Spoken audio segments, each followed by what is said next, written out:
Guys, I am very, very excited for this episode of the Ripple Effect podcast because of our guest.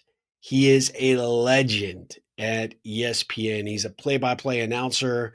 His name is Alex Loeb, and I am such a fan of what he does and his support of UT sports and actually sports in general, just in the region. He is very, very good at what he does, whether he's calling a football game, whether he's calling a volleyball game or softball. He kind of does it all, and his knowledge and range and experience in sports is just it's amazing. It's very impressive. And I actually got an opportunity to get him on the show because of a ripple that was started by his wife. Yvonne Nava is his wife, who works for the ABC affiliate here in Austin, KView. She's the morning anchor. I have loved her for years. She has got personality that never ends. I can see why these two really belong together because they really, really complement one another. But I had a great interview with Yvonne, and she said, you ought to meet my husband. I think he would really enjoy the conversation with you. And it took a while, but here we are. And I'm super excited and pumped to have Alex on the Ripple Effect podcast today. So with no further ado, I want to just dive right into this interview because I am totally a fan of this guy, and I can't wait to have the opportunity to sit down and have this conversation. So no further ado, Alex Loeb, welcome to the Ripple Effect podcast.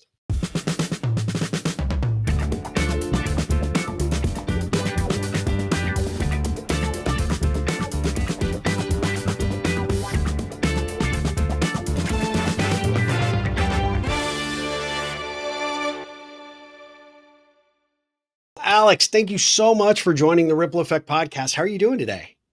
Wonderful. Thanks for having me on. My wife, Yvonne Nava, I know was on, I think last year, and she was raving about you. So I'm excited to be on here, and thanks for inviting me.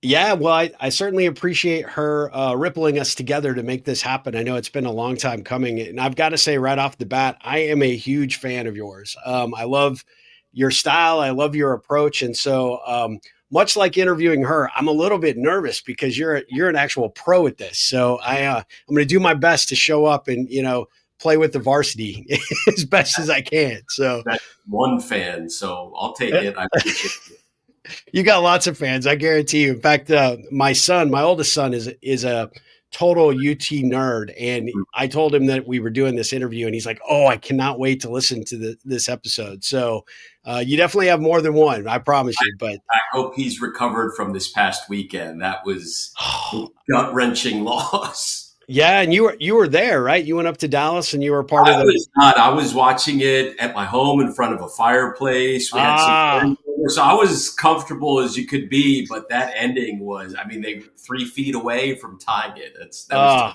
Yeah, I feel horrible for them. I don't think we're quite over the loss and sort of the shock of how it just kind of unfolded in those last few minutes. Well, kind of what was your take as to how you saw it kind of unfold? I know that the approach that I think that they did to the play calling, it was just like a little suspect. Yeah, it was interesting because the first half was kind of like the Penn State Notre Dame game the night before, where one team was dominating. Ohio State was dominating the first half, and you look up and it was still only 7-0. And then Texas ties it up, and you feel like, okay, after getting pretty badly outplayed for a while, they're right in this. And then that last play happens before the half, the long touchdown run. Yeah. And then you feel like Ohio State has the momentum, and it just went back and forth in the second half. But again, and Sark would tell you the same thing. You can't ask for anything more than first and goal at the 1, which is just a few feet away, and just wasn't meant to be. Yeah. Yeah. It was painful to watch, but certainly proud of the team, and I feel especially bad for Quinn, obviously, just because that was his former team, and he had something to prove, and it just I don't know if you could script that any better. Your former teammate, strips the ball from you and then runs it back for 6. I know that has to hurt him a lot, but also there's maybe a little bit of pride and ownership there from if it's going to be somebody, it might as well be a guy I know really well, right? Yeah, and Quinn is such a nice guy behind the scenes, just super humble, really likable. So you had to feel for him. But it is interesting after covering this team for all these years. it appears at least the LHN curse is over Yep. because from the moment we took over, I mean, the team, it was a roller coaster, Yep. different eras of coaches and athletic directors coming in. And now all of a sudden, the team consistently making it to the college football playoff semifinals and hopefully further next year. Yeah. I mean, it feels like we're making all the right steps, taking all the, the right momentum into the future. And Yeah. certainly you couldn't ask for a better season for the start of SEC conference play.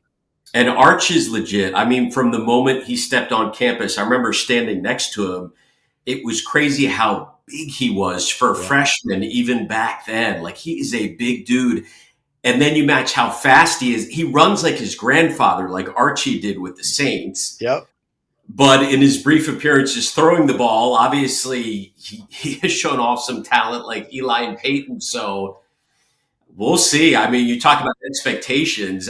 I'm trying to think of, did Vince have these expectations when he arrived on campus? Because these are as high as any Texas quarterback has had as far as expectations are concerned in program history. Yeah, I agree. I don't think any of them actually had that. Colt, Vince. I mean, there was hope. You always hope with every new starting quarterback that they're going to be, they're going to be the right fit and they're going to be able to lead the team. But coming in A with the name on the back of the jersey and B just how Texas was looked at for landing him as a recruit and then basically having him sit for 2 seasons while he's sort of learning what he can under Quinn. Um, you know, I, I'm fearful for next season, to be honest, because I think at the end of the day, that's a ton coming into the new season to take on that responsibility. Well, now you become a victim of your own standards, your Yep. own expectations. Where now I would think Texas fans are thinking, okay, 2 straight trips to the semifinals, it's championship or bust next Yep. year, the next 2 years. So now the bar has been raised. It's like when Max started winning, really winning every Yep. year. I mean, anything less than a title or in the title game was kind of a disappointment. I agree. I am still personally in shock that UT let him go. Even we had those couple of rough years right after the national championship, and we couldn't quite find our footing. But to arrive at a decision to let Mac Brown go as a coach, I still am still kind of shocked by that. But then all the preceding years, obviously with Charlie and Tom, and then obviously now landing on Sark, who seems like the absolute perfect fit for the program. But do you think we would have, in your opinion, based on what you knew about the teams and sort of the approach that we had in terms of culture, do you think we would have eventually figured that out with Mac had they given him more time, or do you think that the changes were inevitable and needed to happen? I once heard a coach say after about 15 years, after a decade to 15 years, no matter how great of a coach you are, your message kind of gets lost. Yeah. So whether it's Bill Belichick or whether even now with the Steelers, Mike Yeah. Tomlin, Tomlin. great coach, but the team, I just think it was Mac's time, and he looked refreshed after taking a break doing broadcasting and then going to North Carolina. Then obviously, now they parted ways, but I think it was time, and you rarely replace a legend with a legend, as Alabama's finding out. So That's right. coaches, but now, Texas has seemed to be in pretty good shape with Sark. Absolutely. I agree. I think the future is super, super bright. I would love to learn just for the sake of the audience, like what got you into this? I mean, obviously I've seen your background and experience. You start off as a sportscaster, you went into radio, and then you became play-by-play for ESPN, which has to be, I think, for your industry, landing the dream job. How did that all evolve? And was this something you always wanted to do as a young person? I have kind of a different backstory from everybody else. I mean, I always loved sports growing up. I grew up in the DC area, so we were big. Now they're the Washington Yep. Commanders fans, and Washington Capitals and Baltimore Orioles back then. So diehard sports fan, but I didn't know what I wanted to do. And I was kind of lost in high school, wasn't getting great grades. So I didn't go to college right away. My parents, thank God, found an internship program based out of Massachusetts where Oh, if you're not quite ready for college, you start off doing a 2 week outward bound. And then throughout the rest of what would be an academic year from September through May, you try different internships, working at different jobs to try and find out what you're passionate about. So One of my internships was at a newspaper. That was okay. One was at a theater where they did a lot of acting and everything. That was different. And my last internship there was at a radio station, and they let me do mock broadcasts. Oh, And when wow. I got to do that, that's kind of when the light bulb went off, and I was like, "Oh, this is what I want to do. Like, I definitely want to give this a shot." So after that off year, then I had the desire to go to college and everything, and I ended up applying and getting into the University of Miami. And there, not only did they have a great broadcasting program, the opportunities they had were unbelievable. So for my college time there, I got to broadcast Miami Hurricanes football, basketball, baseball, traveling with the teams. It was just an unreal experience. So what's the one thing that the average fan doesn't know about the type of job that you have today, right? What's, are there any uh, things that would surprise the average fan about the effort and work and preparation that goes into what you do on game day? Yeah, they probably don't realize the amount of, and it's an amazing job. It's not construction or manual labor, but the amount of work that goes into it behind the scenes when it's not the day of the game, the constant days of preparation and studying and going over research. So it's not just, you're not just working for one day, you are working the rest of the week so that when the time for the broadcast comes, that should be the easy part. Like, certainly not an athlete. That's why I talk about sports. But you hear athletes say the preparation you put in through the week should show up on Sunday or Saturday, whatever it is. And it's kind of the same thing. If you've done your prep, then the broadcast should be fine. But you have to do a ton of prep going into it. Yeah, I think as an average fan, you just kind of see it show up on your television or you're hearing it on radio, and it just feels like it just flows, like it's all natural. But I know for a fact, obviously, just I've got a couple of connections in the industry, how much effort goes into making it feel so seamless. It But should. a And lot of that work falls on you, right? I mean, you're doing much of that preparation, and whoever's organizing the broadcast, they're obviously handling it, but the content that you actually have to create in order to have that conversation with the viewer for 3.5, sometimes 4 hours, has got to be astronomical. yeah, and the balance really for a lot of us is not to over prepare because you look down when it's time for tip off or kickoff or whatever, and it's like a beautiful mind. You have notes everywhere, words scroll. You can't even read your handwriting half the time. Yeah. And so that's kind of what I'm working with now, trying to balance it out where it's the most important nuggets, the most important facts you want to focus on. Oh, but yeah, there's just a ton of preparation and research and all that the viewers never see, nor should they. I mean, they don't need to know how the sausage is made, like in any business. It should come across as a smooth broadcast because you prepared so much. What's the thing that's surprised you the most along this career path that really kind of stands out, even to you at this stage of your career? Uh, well, two things. You do get moments where you pinch yourself, like, "Wow, this is what I wanted to do 30 years ago," and Uh, I'm getting paid for it, and I'm so thankful for that. And the other thing is that kind of surprised me is how helpful people have been along the way in the same business. Because when you're first starting off, you're just fighting for your role. You're trying to climb the ladder. You view everybody as competition. yeah, And the older you get, you realize people are helping you along the way, and you need to do the same. yeah. Because the people you meet along the way up, you will inevitably meet along the way down or somewhere along the path. But just how helpful people have been, it's been really impressive. That's awesome. I love that. With Texas moving to the SEC network, I know you were a big part of the Longhorn network, and because of the conference restrictions, ESPN had to do away with that channel. How has that process been? Is that something, kind of, was it a big shift for you on a day-to-day basis, or it's just a different arena in which you're actually broadcasting now? Fortunately, it's been a smooth transition for me. So now I solely work for ESPN, covering games around the country wherever they need me to, and some are Texas games, but some aren't. Which to Yep. me is it's a great balance. It keeps things interesting.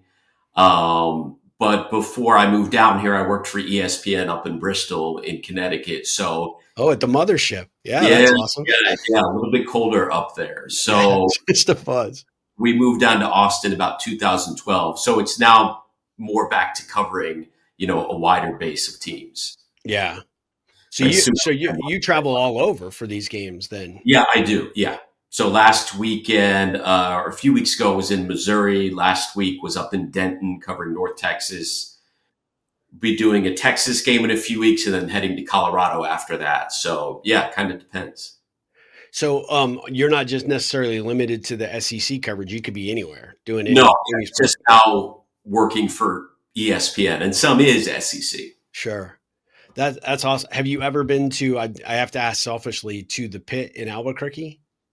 No, I was just at the Super Pit in Denton, and I drove Okay. back at like 2 in the morning to escape from the The ice impending storm. snowstorm. But I have not been to Albuquerque yet. Well, hopefully someday you'll get an opportunity to do that. They're not on. So the University of New Mexico is my alma mater, but lived here long enough. UT's my adopted team, and my son went there. Yeah, it's one of the coolest arenas ever. I think it's listed number 13 in all the top 25 most difficult places to play in any sporting venue. I do love that's what I love the most about college sports because I covered local TV, a lot of pro sports teams in Miami, and before that back in Texas as well. But I just love the college environment. Just it sounds cliche, but kind of an innocence to it and a purity Yep. where it just feels different. Absolutely. Yeah, and you feel like you're just closer because you're seeing potentially the superstars of tomorrow, right? But at the end of the day, you also see a lot of great kids and athletes that come through these programs that once their senior year is done, it's done. They're on into the real world, but they'll remember the fact that you mentioned them on a broadcaster that you brought some notoriety to them, some pride of ownership in what they're doing to their friends and family back home. I think that's Yeah, really cool. when we get the chance to interview them and you realize they're just a kid, they've never been through this process before, they're not jaded or cynical or anything by whether it's their job in sports or our job, the sports media. So it's definitely refreshing. Yeah, that's awesome. I guess one of the questions that I had for you was, as far as the approach that you take to working, because I know you do pretty much any of the sports, but I mean, you seem to be centralized around a few cores. Do you have a preference of one versus the other, or do you just like, hey, whatever the assignment is, I'll take it? No, I think it keeps it interesting for me in my ADD mind. Like it's always something new, whether it's volleyball, basketball, men's basketball, women's basketball, softball, whatever they ask of me. Was anchoring Big 12 Media Days at the beginning of the basketball season. Did some radio for ESPN, so it all kind of keeps it new feeling. Oh, that's awesome. What's the thing that you're most looking forward to for 2025? Hmm, that's a good question. I'm first of all super grateful the way things worked out post Longhorn Network because a lot of us weren't sure what was going to happen, to be honest. So, really thankful for that matter. But just to keep improving, I know some people when they get to a certain point in their life, they're just fine with being where they're at. But I'm just constantly trying to improve at my craft, and I think that's another thing people who, if they're interested in getting in this business, a lot of people hate to go back and watch their work because it's uncomfortable to see yourself or hear your own voice. But to me, that is the best way to get better and really judge yourself and be harsh on yourself and critique yourself. So just try to continue doing that to get better and just constantly improve. I am curious for those because we probably have a few people that will listen to this episode and be inspired or motivated to learn more about that as a career path. How much training and effort did you get once you landed, sort of at a big employer like ESPN? Do they I mean, what's that onboarding process like? How do they get you trained up so that they know you are ready for air based on their standards? That's a good. Well, there's an audition at first, which was back. I think my audition was back in 2007 or eight.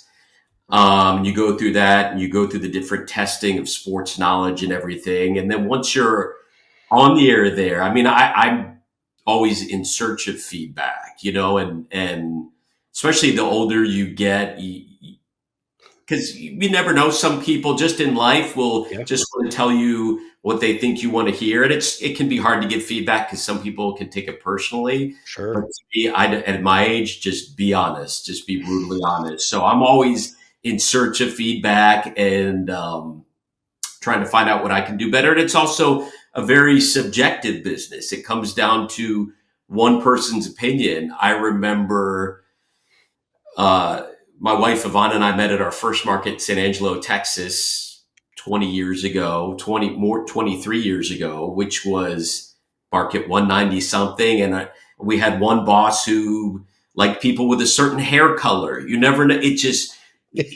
super subjective. So you try Sure. to sift through that and find the really good advice you can work on to make yourself better. And some great advice I recently found was from Rick Rubin, the Yeah. legendary music producer. And he said, it may sound counterintuitive. You put the audience last. You do what fulfills yourself, what gets you excited over, in my field, over a broadcast, what makes you passionate to do it. And if you're passionate and excited and genuinely, thrilled about it, that will translate to the audience. They'll feel that. But if you put the audience first and you try to perform for them or do stuff for them and you're not being yourself, it won't come across as authentic and Yeah. you won't enjoy it. Like just the viewer can sense when you're being real. They can sense what a broadcaster is hokey, when it's fake. And I think certainly for early on in my career, I would try to make certain bosses happy or what I thought they wanted to see out of me. Yeah. And even if it worked for a little bit, deep down inside, you're not fulfilled. You're not doing what's authentic to you. So you really have to do that. Because at the end of the day, you just have to trust the audience will sense when Yep. you're excited about something. Well, I think a really good takeaway there, right, is that advice that we've often probably heard, and no matter what career path, you kind of fake it till you make it. But in broadcasting, you just can't do that. I think that, like you said, it'll come across, or you kind of get found out, and then what are you left with, right? So I mean, building your at first, yeah, sorry to interrupt no you. problem. No, There is some truth to that early on.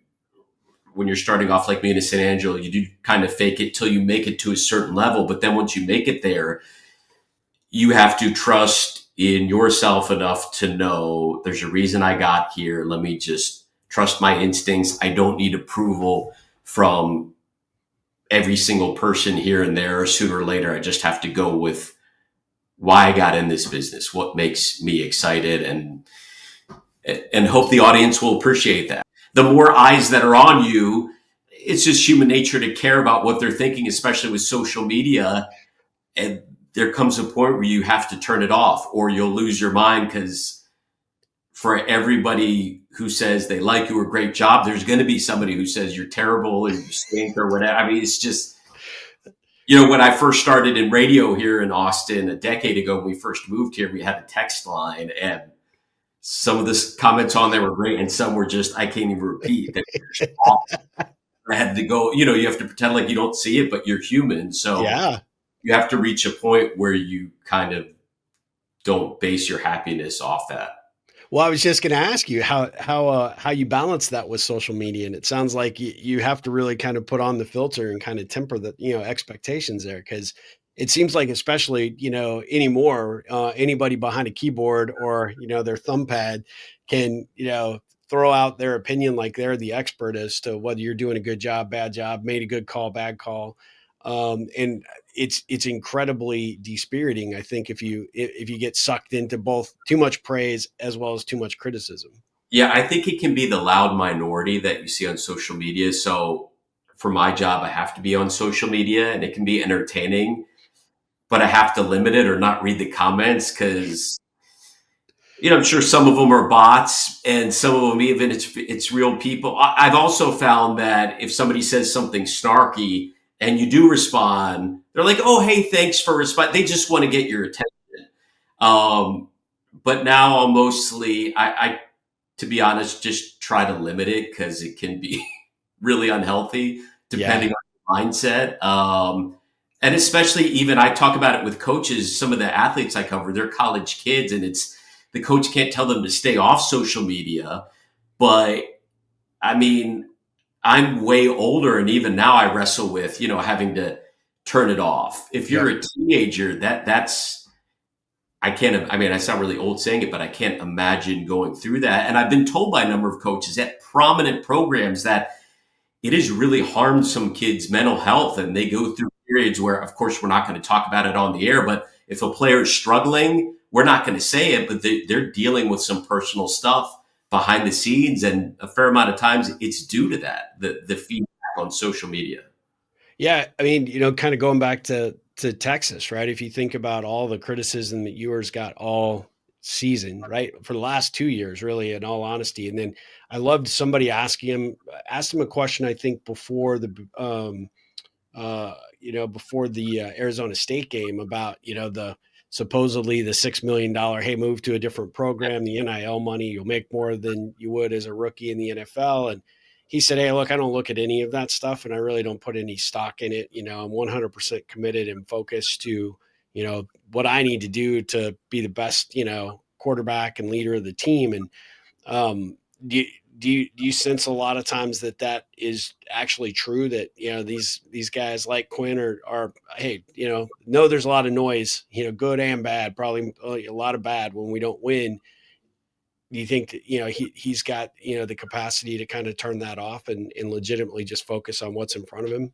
His personality does, not Yeah. every can, but this just going through all this is such a great thing for him later on in life because, Yep. like, maturity wise, I can't imagine at his age being able to deal with any of that. I mean, I was a wreck at that Yeah. age. Like, I don't know how he does it. So there, a lot of the kids are having to mature a lot faster because there's just cameras and microphones in their faces constantly, and now it's their brand. Like, you could lose money based off that with NIL.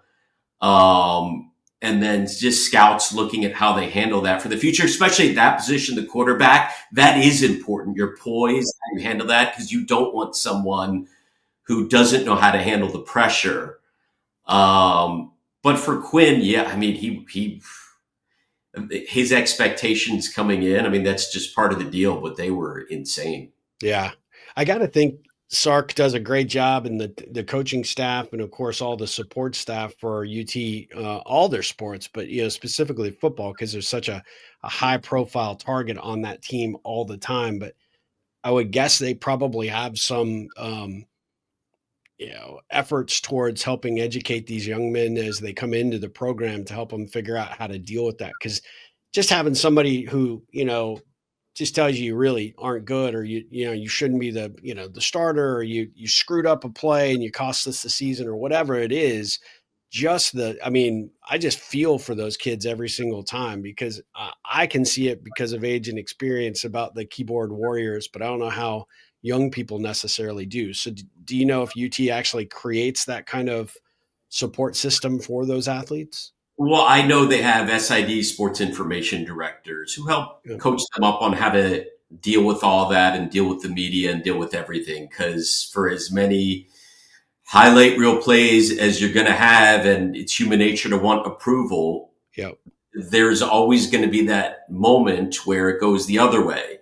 So it's hard, again, at that age to, you want that. You want to be the fan favorite, but sooner or later, something's going to happen where they'll get down on you a little bit. So it's definitely an interesting time. I mean, I don't envy the position they're in. I know they're getting paid, but there's a lot maturity wise and mentality wise, and a lot, again, we can't really talk about on the air, but you hear stories about how kids are dealing with social media now, having this money when they weren't prepared to deal with it Yeah. growing up. It's definitely different. I kind of wish the NIL system would have. I think it's great that they are able to create an avenue and a pathway for some form of revenue sharing or revenue generation for themselves. I wish that that money wasn't readily available, though. I think that if you let those kids go all the way through, you actually graduate, right? And you get a degree, then it sits in a trust until some later point when you've sort of had the opportunity to kind of, absorb what's going on in life and you understand how to make smarter financial decisions. I've heard a number of stories. I've got a friend that's involved in a little bit of the sports industry, and the kids are, they're looking for the next big deal and they want to move on to the next one because they want to, absorb as many brand deals or content opportunities as they possibly can, but that's not always good for them either. Yeah, as much as the programs put into the money into hiring coaches, into the game day environment, the stadium, all the money they pour in, these programs should pour just as much money into financial training and literacy Yeah. for these kids because they are, I mean, just to me growing up, I always tell my kids the two most important things in life. To me, they don't really teach you growing up, at least in middle school, in high school, is again financial literacy, how to handle your money, and networking, because those are two of the most important things in life. It's not what you know; it's who you know, Very and true. that is more important than what you know. And they don't teach that. And then how to manage your money. And the same goes for these kids. And it'll be interesting to see now if coaches' salaries level off and maybe come down a little bit, because now you see some coaches at major programs around the country pleading with their fan base to donate money to NIL when the fans already have to pay for tickets, concessions. So now it'll be interesting to see if they take some money out of coaches' salaries and possibly that goes towards NIL. But definitely these kids need to be taught. Again, you hear stories about how they're spending money, and I would probably do the same thing, just throwing it away at that age in college. But yeah, financial literacy is definitely key. What do you think of, as it relates to, and I've only got to assume that it's got to be tied into the NIL deal, but I think Iowa State was one of the first programs to actually start, either Iowa State or Nebraska, one of the two I had heard that was actually now charging a convenience fee on top of tickets, right? To sort of go into this student fund, but nobody seems to have an understanding of how that fund gets distributed. So do you think that's going to become sort of a standard across the board for college sports? And will it make tickets even more unobtainable and out of financial reach for a lot of people? I was just having this conversation with my dad and a few buddies too, how I was looking to take my son to the game the other night, the Texas game up at Jerry World for the Yeah. college football playoff semifinal. And the least expensive ticket in the nosebleeds, highest row in the stadium, right below the roof, was after taxes and fees and everything, more than $400 a ticket. Yeah, it's nuts. I didn't end up going, and it wasn't that way when I was a kid. It wasn't that way a decade or two ago. So, and I heard the average price for the national championship game for a ticket will be more than $1,200. Yep. And it didn't used to be that way. And to me, that's like, and I'm in the business, that's unaffordable. Yeah. I guess people are paying it because they can charge that, but I'm not paying it. No. It just seems insane to me. Yeah, it feels like it's out of control for sure, and only potentially gets worse. I think kind of part of that player fee or whatever they're calling it, player convenience fee that they're talking about, rolling out into some programs, that adds another 10 to 20% in terms of the ticket cost that's already elevated. So I don't know. It feels like everything in the world kind of has gone this way, right? Whether it's cars or whether it's houses, and Groceries, everything's more. yeah, somehow we sort of, if we're really motivated enough, we learn how to pay for it. But it's not like you could do it over and over again. Where, I think about, my two boys are, well into their 20s now. But it's like, if I was really trying to get them back into sports and really wanted to get them excited about a particular sport, whether it's collegiate or pros, it's almost impossible to do that maybe but once a year. And that's, that's sad, I think. Yeah, I mean, my kids, they're sports fans, but I'm kind of glad they're not diehard sports fans because they're not begging to go to the games. Like when Yeah. I was growing up, again, in the DC area, I mean, my dad was able to take me to the 1987 NFC Championship games, where the Oh, championship game where Washington at the last second beat the Minnesota Vikings, knocked down a pass at the goal line. I still remember that like it was yesterday, and we had really good seats, and they were not expensive. yep. That was in the 80s, and now I wouldn't be able to afford that. So, yeah, it's just sports has become so huge. Ticket prices are just nuts. Yeah, that is. So for that game, the NFC Championship, that was a Joe Theismann year, right? No, that was when they went to the Super Bowl and ended up beating the Broncos. That was Doug Williams and Doug, Jason, yeah. where I remember old RFK Stadium in DC, and the stands would literally shake, and it was Wade Wilson driving the Vikings down the field, and last play of the game it was a pass intended for Darren Nelson. I think Darryl Green hit him right as he was trying to catch it, but that memory, as you can tell, seared into my brain. And it was moments like that that helped me want to get into the business. Sure. Go to Orioles games and Washington Capitals, and the ticket prices weren't nearly what they are now. So, I mean, fortunately, like the sport of football is the most TV friendly, where you can get much better views at home than you can Yeah. go into the stands. But it's funny I worked for LHN for a decade, and my oldest son wasn't really into football. And the very last game I took him to, Texas had the drone show Yeah. going, like a rock concert. So now he's like, "Oh, when are we going to the next game?" And I'm like, "It's over. Like, where were you the last decade?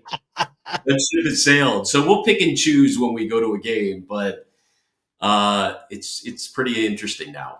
Yeah, well, I think, it's kind of interesting that you sort of share this because I naturally would assume like you're you're Mr. UT, you could get into anything and everything. So it's like I was thinking you probably have to, you know, beat people off with a stick when there's a big game coming because you're like, no, I've only got a select few of tickets that I can, I you know. haven't asked since Longhorn Network went away. I guess I could, I'm sure, but I haven't gone back. I've covered a few games, but haven't gone back as a fan. So I'll try to pull that card. Thanks for reminding me next time my kids are That's asking. awesome. I love it. When you think about sort of the career trajectory that you've been on, what is your favorite form of media? Is it, on TV or is it radio? Is it writing about it? Is it sharing it on social? What's the most comfortable for you? Because I got to say, listening to you and watching you, I feel like honestly, it's like having a guy that you're having a beer with, just talking about the game, and Good. you do that exceptionally well. No, I appreciate it. I mean, play by play is definitely, that was like my first love, which is what I'm doing now. So I'm grateful for that. And that's the goal, to just make it seem like we're all just kind of hanging out and talking. And you never want to sound like you're smarter than the viewer, because I'm certainly not. It's probably the opposite. So I just try to do my best. But yeah, they're all different. Like, to get in this business, I still think you have to be a really good writer, because I started off, my first job was as a local news anchor in San Angelo, the sports director, and you have to write and edit and shoot and all your own stuff. But writing is key. And I feel like most sports people who are pretty good in this business and who have been around for a while are good writers. Working in radio is fun, a totally different animal, because it's almost like it's very cathartic. Yeah. Like you're talking to a therapist for a few hours a day. You can get everything off your chest, say what you want. But that's totally different. Where play by play, you want to like hone it back, or take it back a little bit, and just kind of, it's the opposite. TV play by play is so different from radio play by play. Oh, interesting. Okay. Because TV play by play, you can see everything, so there's no need to describe a good chunk of what you're seeing, because the It's true. viewer, you're You see. Yeah. you just kind of want to pepper it with little exclamation points. And really, to me, in TV play by play, the star is the analyst, because they're seeing things most of us don't see, the X's and O's or the details. So it's their job to explain that to the viewer and be able to translate it in a viewer friendly manner. Where in radio, it's really the play-by-play's job to explain everything and paint the picture, obviously, because you can't see anything. And it took a while for me to learn that. When I first started off doing TV play by play, over describing everything. And you, again, just want to pepper points here and there because the viewer sees everything. Yeah. Oh, that's I'm glad you pointed that out because I would never have thought of that, but it obviously makes sense. You're there to add additional color to what the viewer is seeing on television as opposed to having to really describe it for somebody who's trying to imagine it just based on their ears, right? Yeah, and TV is just more emphasizing big plays or moments and then letting the analyst do the rest. Um, Even though you're excited and you want to describe everything, it just, that sounds like you're trying too hard. Like you never want to come across as trying hard Yeah. TV because the viewer will sense that too. So you just kind of let it be. You emphasize the big plays and let the analyst take care of the rest. I love that. The um the thing that you said about preparation and continually looking to get better and getting that sort of unfiltered feedback, I really respect and admire it. It shows that you're an expert in your craft and recognize that you can always get better and always improve. Who in the industry has kind of stood out to you as kind of like your high watermark, like the people that you really looked up to or took a lot of valuable lessons from their approach to what you do? Somebody who I think has gone through a really interesting transition. I don't know how many people have noticed, and he's talked about it a little, is Joe Buck. Yeah. At first, when he first started off, he got a lot of hate in the business. And he has talked about now he was too stiff. He was too nervous about making the perfect call, about worrying about what people thought. And he was a totally different broadcaster 10, 15 years ago. He reached a certain point that you have to, at a certain point in the business, where he stopped caring in a good way what people thought. And now he's super relaxed. He's very funny, sarcastic at times, but Yeah. he's just turned into a different person where he doesn't worry about what anybody thinks. And I think that's the goal for any broadcaster, to just, you have to reach a point where you don't, in a good way, don't care. That Yeah. people take that the wrong way, where you just, that doesn't mean you don't put the work in or anything, but you're not worried about, it's like the process. You're not worried about the results. You're doing what feels right to you. So I think that takes a lot of guts, because when you know all these people are watching you, naturally you're going to be concerned with what they think about you. And Yep. I think his evolution has been pretty inspiring, where he's like, you know what, I'm not going to worry and going to let the chips, fall where they may. And to me, he's doing his best work ever.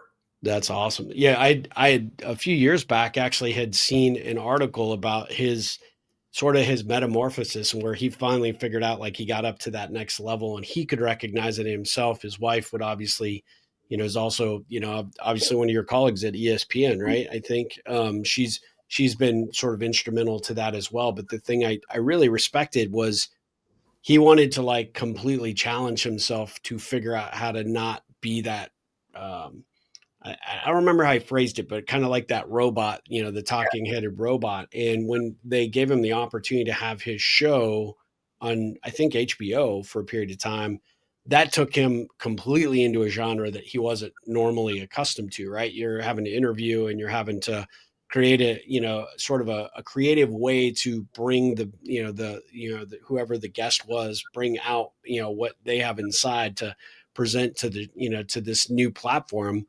And I remember him saying that, even though it was a short-lived experience, that experience was instrumental to helping him really refine and sharpen the saw for his skill sets. And also, I mean, there's already, the higher up you go in the business, the pressure builds. There's already enough pressure. Yeah. But being the son of a legendary broadcaster, Oh, yeah. his dad, Jack Buck, was one of my favorite broadcasters of all time. I used to listen to, going to sleep at night as a kid, Jack Buck and Hank Stram called Monday Night Football on the radio. Yep. I remember that. Me too. His I did the same. was Yep. incredible, and his dad was really loose and off the cuff. And I think now Joe has become a broadcaster like that, where at first he was trying to be the perfect broadcaster, and everybody starts off. Even my kids say now, "Why do you have like the fake TV, broadcaster voice?" And everybody at first is trying to sound like a broadcaster Yeah. and over talking, but yeah, as you get older and the longer you're in this business, you try to get away from that and find more of yourself and become more natural and just not try not to be like the dime a dozen Yeah. broadcaster. You don't want to Yeah. have that like fake broadcaster voice, even That, though we all kind of do. well, yeah, you definitely have a great voice. I could never see you like actually trying to fake it to be the other type of broadcaster, but your voice it's on par for the legends in the business. I will tell you for sure, and I For and sure. I like that perspective, right? Because at the end of the day, I mean, the thing that I think I'm taking away from this is you learn from the experts as best as you can, and you figure out the good things to take from them, and maybe understand the bad things that you don't want to make the same mistakes, or maybe kind of repeat that. But at the same time, you're constantly trying to get better. But the word that kind of really comes through is that authenticity, and that's legitimately what I sense every time that I've seen you on air is you come across as the authentic guy, and like that guy that we're just shooting the bull at the bar and having a beer and talking sports, which is I think ideal. I think that was kind of and I'd be curious to your opinion here. It's kind of an unreasonable expectation to place on Tom Brady from the get go, but just watching his metamorphosis from the first two games all the way to where he is today is it's been pretty impressive. I think his last playoff game was his best one this Me past week. too. I mean, Told my wife the same thing. Yeah, he was really good. Yeah, and people after one game said, "Oh, he's not the like." Those of us in the business have been doing this for yeah, like 30 years, so to judge him, but that's what people do. But you talk about authenticity. I'm a huge music fan, and huge fan of reading up about famous musicians and the most successful ones in their most, how do I put it? Some musicians, like I'm a huge rock fan, even though my yeah. kids say nobody listens to that anymore. Nobody plays You and like, me do. I guarantee you. but there are musicians who like were big in the 70s and then they have their sellout period in the 80s and the 90s. But when they were at their best, there's an authenticity they have talked about, a number of them, that the listener could tell that they weren't selling out. And I guess my point is, again, whether it's music or TV, the viewer can tell, the listener can tell whether you're being yourself or whether you're trying to be somebody. When everybody starts off in the business, you're imitating who you idolized growing up. Yep. But at a certain point, you have to trust in yourself. So yeah, I mean, and some people never do. Some people spend their whole career kind of being themselves, but kind of imitating somebody else and afraid to let go. And in our business, you just kind of, after a while, have to let go because Yeah. you never want to seem like you're trying on the air, or again, that you're trying to be the next Joe Buck or whoever, because people will be able to tell. You can Yeah. always, you I can love. tell when somebody's kind of like putting it on a little Yeah. bit. You just sense it, There's not, in this era of stats and everything, there's certain things you can't quantify. That's one of those things you can't quantify, but it's there.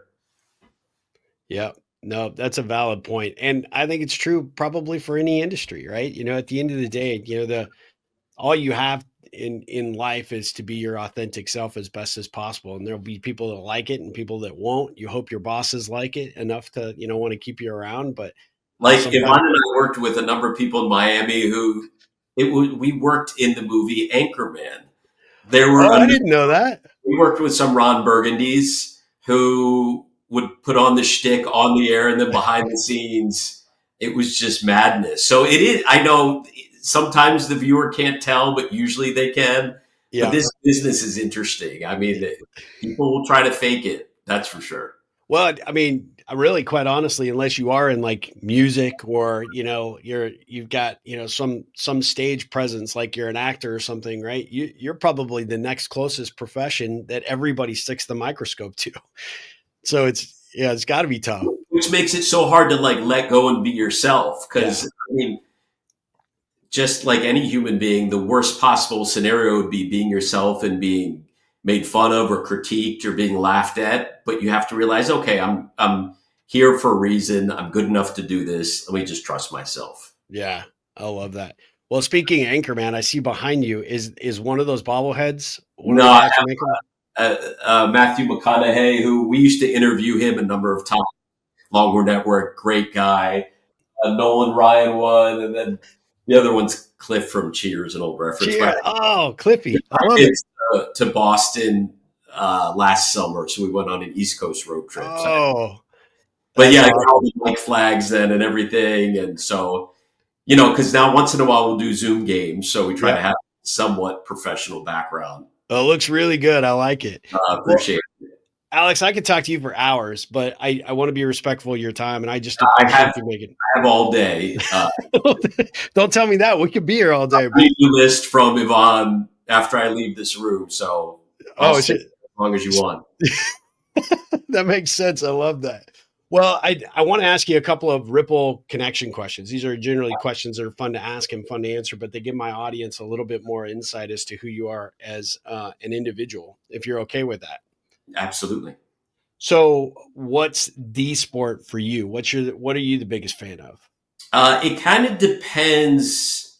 It's changed throughout the years. Grew up a big football fan, and then I've tried to do different sports. Was calling ice hockey for a while, which I love. The sport that one of the newest sports to me is volleyball, and it reminds me of hockey, where it's such an amazing live sport. It's so fast paced, so action packed that I'm trying to make sure that now my goal is to that translates through the broadcast because hockey doesn't always translate on television. So I'm trying to make sure that a sport like volleyball, really trying to make sure the viewer gets a sense of the electricity in the arena when that happens. So I'm always trying to just see what I'm excited about now and just try and work on that. I love that. You said you put a lot of time and preparation in, no matter what sport you happen to be calling. Are there resources that the average fan who wants to get a little more knowledgeable or experienced, are there resources that you tap into that the average fan could also look at? Do you have any favorites that you do in terms of your research, or sort of kind of uncovering some of the the ongoing interest stories that might be occurring within a particular team, or even just a particular sport? I mean, there's really three avenues we use, or at least I use right now. The internet's obviously a huge help. Yep. ESPN has a stats and research department, so that's another huge help. But also, just going out and talking to the coaches that shoot around, talking to the players, they inevitably provide you stories that you wouldn't have found on the internet or anywhere. It's my first boss, my first news director in 2001 told me, it's like everybody has a story, and it's true. Every person has some interesting nugget in their background growing up. And one broadcaster I recently worked with pulled a player aside at practice, said, "Tell me one thing nobody knows about you," and it works. Like everybody has something interesting. So it's your job as a broadcaster to find out what that is, whether it's from a coach or a player or just, and you may not use it during the broadcast, but at least you have it in Yeah. case time does come up. Because that's another thing. You won't use half the stuff you have researched and found. But that's okay. I mean, that's at least you're prepared. Yeah, I love that. I love that a lot. The If you weren't doing this as a profession right now, what do you think at this stage of your life would you be doing? I don't know. Maybe I'd be a park ranger or something out in nature. That's what my wife always tells me when I get frustrated in the business. Why don't you go be a forest ranger? I love being outdoors and Yep. stuff like that. So it'd probably be something completely different, something outdoors. But I don't know. I find it, I kind of feel like, and I tell my kids this, everybody is where they're supposed to be at in life. Or I tell Yeah. people who are kind of struggling with a career change, you're at where you're supposed to be right now. And if it's time for a change, it will become obvious. There will be a message there. You'll realize it's time to move on. But I don't know. So I think I'm doing what I am for a reason. Uh, I mean, growing up, I would have loved to have been like a rock star musician, but obviously Neither do I. I don't have the look, or rock stars don't have this forehead on them. I don't have the long hair. I dabble in guitar. I'm not very good at it, so Same. Yep. I'm just gonna ride this out for as long as I can. I love it. So, give me your top 3 to 5 bands that you really Oh dig. well, so I'm a huge Aerosmith fan. That Yvonne and I, our Yeah. first date was at an Aerosmith Oh, concert. that's awesome. I once sat fifth row at their concert. So we've met a few members of the band. When Yvonne and I were working in Connecticut, Joe Perry lives in Massachusetts. So Aerosmith was in a hiatus. So he was starting up a band with his sons, Oh, wow. Tony and Adrian. So I told Yvonne, I was working at ESPN. She was working for the NBC affiliate there. I was like, hey, why don't we try and interview Joe? Like he lives nearby. So she reached out to his publicist. And sure enough, Joe Perry's publicist said, I don't know if he's going to be able to make it to your station. Would you mind coming over to his house? And I was like, are you freaking kidding me? Like, so I pretended to be her producer or something. So we end up setting this up. We drive through a blinding snowstorm to his house in Duxbury, Massachusetts. And we go in, and his house doubles as his recording studio, the Boneyard. Oh, So he's got platinum records on the walls, uh, pictures of him and Jimmy Page, oh, guitars lining the walls everywhere. So we go in there, and his sons are there, like nice as can be, so humble. You wouldn't even know they were the kids of rock stars. that's So awesome. we're waiting and waiting. And after a half hour, he like kind of saunters downstairs, just even at home looking like a rock star, and the ripped jeans and everything. Yeah, And he just had, now you get why people are rock stars or superstars, in yeah, aura about him. I can't explain it. Just a presence. It was like yeah. everything. When he walked in the room, even his kids kind of straightened up. Like I can't put my finger on it. So it was unbelievable. So we do, well, Yvonne does the interview and I'm just pretending to be the producer in the background. So we finish it, and I had brought with me like the little nameplate. I have it up on my wall here off my guitar, Ooh, and hoping he would sign it. So again, he's a really intimidating presence. So yeah. Yvonne finishes the interview. They're packing up the lights and everything.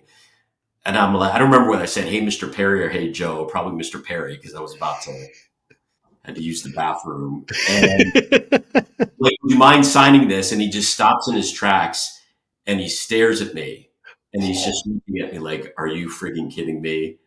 And I was about to say, never mind. And he's like, normally I don't do this. And I was like, Oh, just a bead of sweat coming yeah. down. He's like, what's your name? And I'm like, Alex. And he goes, okay, here you go. So he personalized it. So I couldn't see Oh, eBay, because I'm sure he's used to so many people asking for his autograph and then they yep. sell it. But I still have that. Yeah. 2 hours. That's so cool. And then the drummer, Joey Kramer, used to live in Austin or in Georgetown, right near here. Oh, I did not know that. Yeah, Oh, yeah. So years ago, we saw him in the airport coming back in the middle of the night from like a red eye trip. And he was very nice. And I had him on my radio show too at the Horn here when he was promoting his own coffee brand he used to sell for a while, Rock and Roasting Coffee. So oh, yeah. I remember that. I kind of forgot about that. Yeah. anyways, huge rock fan. So I love reading up about just the industry and what makes these musicians tick. Because certainly, I mean, we're not in their field, but I still like to find out about people who have to go in front of a crowd or a camera, and how they deal with pressure. To me, that is a fascination of mine. How you deal with athletes too. I always ask coaches how they deal with big moments, pressure, anxiety, all of that, because you really have to trick your mind into dealing with it. I read an interview by Bill Hader, Yep. used to be on SNL, hilarious, and he would have stage fright before he would go on. He would have crippling anxiety, and he would treat it almost as like a pet on his shoulder, because it would show up right before he would go on the air. He would Yeah. almost have a panic attack, and you can't deny it or ignore it. So he would acknowledge it and almost treat it like, okay, there's the anxiety. I know it's there. I'm acknowledging it. I'll deal with it after the show. Yep. Um, and even now, big performers, they admit they get nervous before they go on, and it's, part of the deal. Yeah. Yeah, and when you can find the tools to overcome that and or deal with it, I think, it makes those situations more controllable, right? But also, I think, to a certain degree, I remember, I don't know if you ever followed Dan Harris that was on ABC News for a Oh long yeah, time. yeah, Yeah. And then yeah. he had that sort of kind of epic thing, kind of froze up on air, just had a panic attack. And he ended up creating a whole kind of industry after he left the media to focus on how to get centered and recognize, he was doing some things in his personal life that was obviously affecting his professional life and needed to make some changes. But the thing that I think I really respected and admired about him is he like really dug in, like, why does this happen? Why is it occurring? Seemed to come out of nowhere and then he couldn't overcome it. Like it becomes like, your Achilles heel. And I just love the fact that he was able to be able to address it, but in such a public way, because I think I'm a public speaker. I've done keynotes. I'd like to say everyone has been a grand slam home run, but I know they're not. And just like you and your preparation, you always learn from something. What worked, that joke didn't land, or that point I thought was going to get like, the amen and I didn't get anything. It's like you're constantly evolving and adapting. But I think that's, really what real good professionals do. I want to come across as authentic. I want to come across as knowledgeable and experienced, but I also want to make sure that you get what you hoped you were going to get when you showed up. And it's also, you want to critique yourself, but not bury yourself. So it's Yeah. also realizing when something isn't perfect, because it never is. You're always striving for that. It's Yep. okay. Like, it's okay if you flub a word or what you think is bad, you go back and watch. No, it really wasn't that bad. It's okay. But it is interesting just working with some star athletes who were at the height of their profession, and then they go on camera when that red light. I remember hearing one star athlete say to another as they were right next to us at the desk right before we went on, they go, when that red light goes on, it's no joke. And you never know. I mean, some people, if you're meant to do it, you're meant to do it. Some people freeze up, and that's okay. Like, I'm not meant to do a lot of more important jobs. Yvonne and I always joke, we read words off a screen for a living, pretty Yeah. much. It's an interesting profession. Yeah. Well, you both do it exceptionally, exceptionally well. I got to ask, obviously, you've got, two really fine young men, that you're raising. What do you hope they end up discovering? You both being in media, are you hoping that they go into media at some point, or do you kind of guide and direct them into something else? I just want them to go into what they're passionate about, because I feel like everybody says, "Oh, I don't want them to go into my business. It's not the same." Blah blah blah. But we always tell them, if you can find the right mix of doing something you enjoy, doing something that people will pay you for, doing something that has a benefit to others, you can find that kind of magic combination. That's the key in life, because we've had jobs before. We've been in other markets where we were getting paid more than we ever had before, Yvonne and I, and we were miserable. Um, your job is, you're doing it every day, so you better enjoy it somewhat. Otherwise, you're just going through the motions. So we try to constantly teach them, do something you enjoy. Um, it's one of the most important decisions you can ever make in life. Absolutely. I mean, we spend 80% of our waking hours at work, right? Which is kind of a sad, a sad, reality. But at the end of the day, if you're doing it and, you're doing something that you don't love or, you don't particularly enjoy, it's going to make those, 80% just drag on. And I'm sure you've seen people in your life and career path as I have, that end up just not being, quite kicking on all cylinders and how miserable that existence is because it just carries home, right? It just goes back into your personal life and you're dreading getting up and doing it again tomorrow. Yeah, and a lot of people, from my parents' generation, they didn't have that luxury That's right. of being able to pursue their dream or try and do what they want to do. So if you're able to, don't put money ahead of that. I mean, unless there are extenuating circumstances, really try to find your passion or at least something you enjoy. Yeah, I love that. Alex, who played a direct role in helping you become who you are today? Like, do you have a specific hero or someone that you really inspired or motivated you along the way to kind of help you get to where you are today? That's a really good question. I don't We can think always tell Yvonne it was her, so well, that's exactly right. Yeah, That's, of course, I'm being deep, you know what, if I didn't yeah, say. yeah, I don't think it's just one person. I feel like in life there are just people you come across who are like guardian angels at the right time, whether I was in San Angelo or Miami or Connecticut, just people who appear in your life, kind of steer you in the right direction. And you may not realize it at the time, but looking back, I mean, when I tell people the story with me and Yvonne, I had never even been to Texas in my life. I grew up in outside Washington, D.C., went to college in Miami, Florida. My first job was in San Angelo, Texas. I've never been to Texas. I was driving to Texas. There were tumbleweeds. I was yeah, like, out of the movies. Where am I? We were there for again, she was from Laredo. So we met there. What are the odds? We did long distance yep, for a few years, which is hard enough as it is. That was yep. before Zoom and FaceTime and anything. I ended up taking a leap of faith. Our goal was to get to Miami, Florida. I had been in, she did the smart thing in our business, at least back then. You were supposed to take baby steps, increments. So Yep. she went from San Angelo to Lubbock to Knoxville, Tennessee. Whereas I thought it was the greatest thing since sliced bread. Oh, network's going to sweep me up. So I was in San Angelo, Texas, applying only to the biggest markets. 4 years later, I'm still stuck in San Angelo, just working her way up. So she's like, listen, the goal was to get to Miami. It's do or die. So I ended up taking like a part-time job in sports radio, which already doesn't pay anything, but Yep. part-time is nothing. I had an aunt and uncle who lived in South Florida. So I lived with them to save money. I'm working part-time radio and it's paying nothing. So I'm like, I just need a job that has insurance, benefits, all this.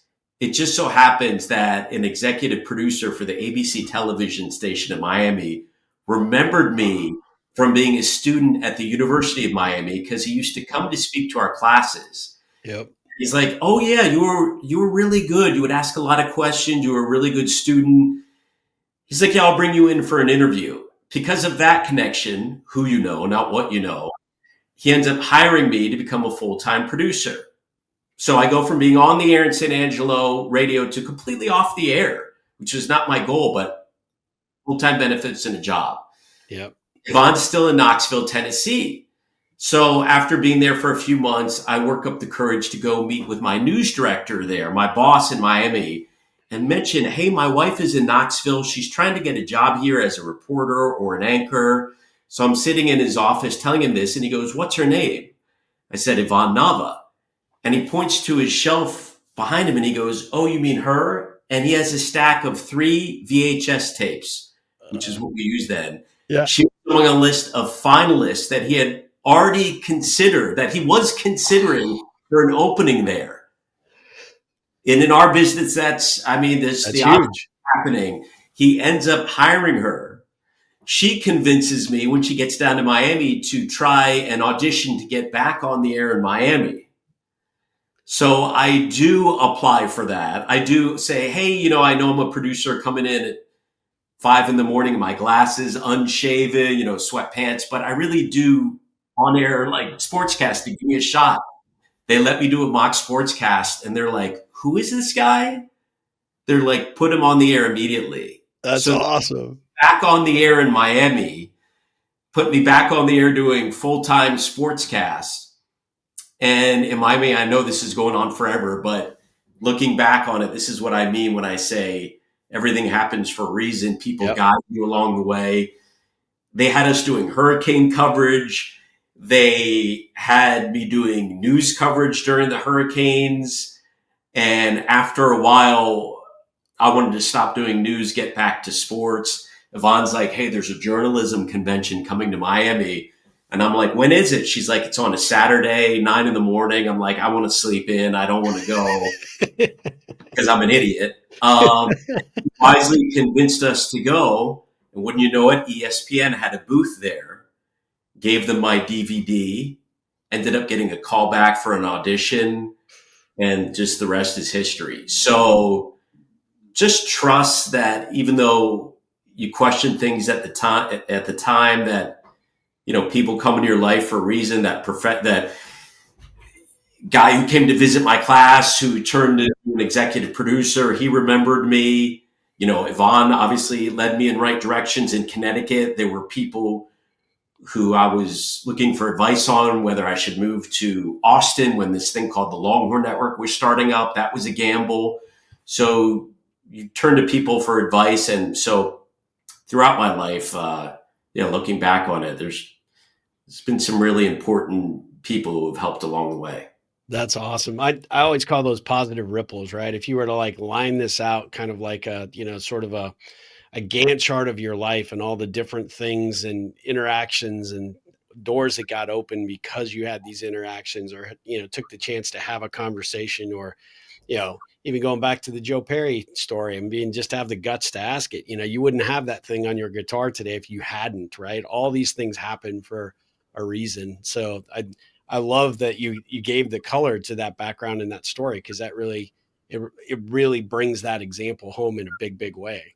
Well, because I'm like everybody, where in day to day life, you take things for granted sometimes, whether it's personally or professionally. Sometimes you get caught up in the grind. And then when I tell a story like that, it reminds me, like, wow, like we're very fortunate. Very lucky. Yeah. Wow. I love that. Well, I just have three last questions for you.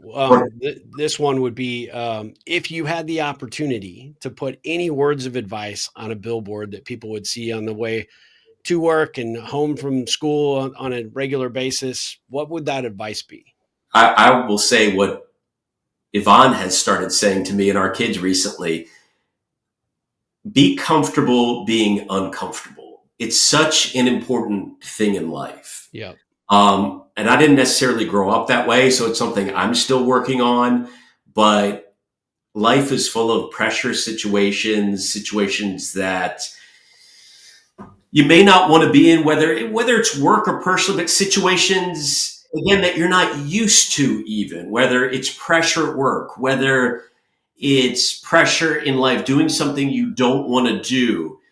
If you can be okay in those situations, it'll really benefit you in life. And we try to teach my kids, because your kids are different. One of our kids, more like me growing up, I was a big time introvert, didn't want to step outside my comfort zone, didn't want to get uncomfortable. And it took me, again, not going to college at first, getting uncomfortable, doing an internship program, something that was nobody else was doing at the time. Getting out of my comfort zone to really start making headway in life. Take chances, take risks. Again, don't follow the regular path everybody else does. So get comfortable being uncomfortable. I'm still trying to remind myself of that. Yeah. I know so many people don't. They just stick to what everybody thinks they should do, or they try to do what makes their parents happy or their significant other or somebody in their life. But even now with kids, you grow up trying to make sure your kids are comfortable and happy. And then you realize, no, you don't want them to be too comfortable, because that's not going to help them succeed in life. They'll crumble. You will crumble easily if you are not used to being in uncomfortable situations as a child and you enter them as an adult. You're going to struggle.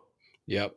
That's very true. I think, as you were talking about, I think the fact that because if you're introverted, I'm introverted and shy as well. So, I mean, it's people are not my strength, right? I can do it, and I have gotten better, and I've written a book about how to build better connections and better relationships. And it is my passion to teach people how to do it. Cause as an entrepreneur, if you're not good at talking to people, you're not going to be very successful. So you have to figure out the value and the strategy of that. But the thing that I think is comes full circle when I hear your advice on the billboard, that being uncomfortable, you're kind of leaning into that every time you're asking for the feedback and the input. And I love how you said it. It's like, hey, don't sugarcoat it. Just tell me so that I know. Tell me what I want to, don't tell me what I want to hear. Tell me what I need to hear. And I think that's just the mark of a true professional. And I think that's just so admirable. Well, and I feel like, thank you. I feel like every broadcast, you're kind of putting yourself in an uncomfortable position, especially right before you go on the air. You're kind of thinking, your heart's kind of racing. Sometimes you're like, why did I do this? Why did I Yeah. choose this profession? I could have been like a forest ranger, like I said earlier, or something. But you're that's when you those are the times you really only those are the only times in life you learn about yourself. Yeah. When you test yourself, when you put yourself in a position you don't want to be in, um, you will always come out the other side. Yeah. And then after a broadcast, inevitably you feel great and you're like, that's why I got into this. Yeah. That's why I did this. But it's kind of great throwing yourself in the fire, you know, every game and seeing how you handle it. You are testing yourself every night doing that, and it's exhilarating. So I Yeah. think it's just so important to test yourself. It just put yourself in a situation where you will find out what you're made of. Yeah. I love that. Yeah. And when you test your metal and you see what you're capable of, then it just builds on that confidence for the future. So Because I you think, know, what's the worst thing that happens? You find out, okay, I'm not meant to do this. Like yeah. it will never be as bad as you think, and it will almost always be better than you thought it would be. Yep. That's true. So true. Okay. Last two, I promise. When you hear the term, the ripple effect, what does that say to you? What does it mean to you? Or what does it conjure up when you think about those words? Kind of like karma, like if you do good things, it'll come back to you, and even if it doesn't, the most to me, the most rewarding things I've ever done in life, and I wish I would do more of it, is helping others. Nothing else feels quite as good Yeah. as having that ripple effect on others. I could broadcast the best game, go out for the best meal, you know, whatever it is, and it's not the same as helping somebody. Yep. So, and I don't know if that's something you realize as you get older, as you realize time's running out. Uh, but it's just so important. And it does, even if you can't see it or quantify it, it does have a positive impact on your life and on everybody else's. Yep. Without question. That's an excellent, excellent response. So what ripples can I look to create for you? I don't. I mean, I'm at the point in my life where I'm trying to do that for others. I mean, even now, you doing this, uh, I know is helping others. It gives a platform. No matter who you're interviewing, that people will see if they want to be in that business. Oh, this is what I should do. This is what's important. And that's part of why I wanted to do this as well, to help others. I mean, I still don't feel like I certainly do that enough. So that's definitely something I want to do as I get older. Well, you definitely helped me out. I'm so grateful for your time and the fact that we can finally put this together. It's I guarantee you our Ripplers are going to absolutely love this interview and you and I encourage everybody to to find you. And in fact, actually, probably the best place to start here would be what's the best way for folks that are interested in your work to follow you, social or otherwise. I still have a cheesy Twitter handle or X handle that I somebody came up with like 20 years ago. So at Spanning the Lobe, either on X or on Instagram. That's not cheesy. That's totally cool. It's on brand. I love it. It was funny years ago. So yeah, but that's it. Yeah, at Spanning Okay. the Lobe, and feel free to DM me or reach out with any kind of questions that I can, try and answer. Because I know it's brutal coming up in the business, in any business, but there's so much competition. And again, my biggest thing is it's who you know. Because when you're applying for jobs, what will separate you? What Yep. will, you're just, otherwise you're just a name or a number or whatever. You just, networking, which wasn't my strong suit growing up again, and there are a lot of introverts in our business. Once the camera goes off or Yep. once this interview ends, I don't want to talk to anybody for a few hours. But networking, just getting out there, is one of the most important things in this business. Yep. Yep. Absolutely. I agree. Well, I am so grateful for the time. I appreciate you and your willingness to do this. I apologize we went a little bit over, but yeah, I mean you're just a phenomenally interesting person to talk to. I hope we can do it again. And next time we should have Yvonne and myself on together. We've talked about starting a podcast together. Oh, that'd be awesome. It would be entertaining. I don't know if it would be beneficial for us, but Yeah, give it a shot. I know she'd be up for it. We So should do it. We should definitely do it. We'll get it planned. I promise. Well, let me yeah. wrap this up by saying, Alex, thank you so much for being on the Ripple Effect podcast. You are absolutely amazing. I'm a huge fan, and I'm so grateful for your time. And for my audience, thanks for tuning into this episode. As you can see, there's a reason I had him on, and we're so grateful for his investment of time with you. And definitely follow him on social. And we'll be back with another episode very soon. But until then, guys, ripple on.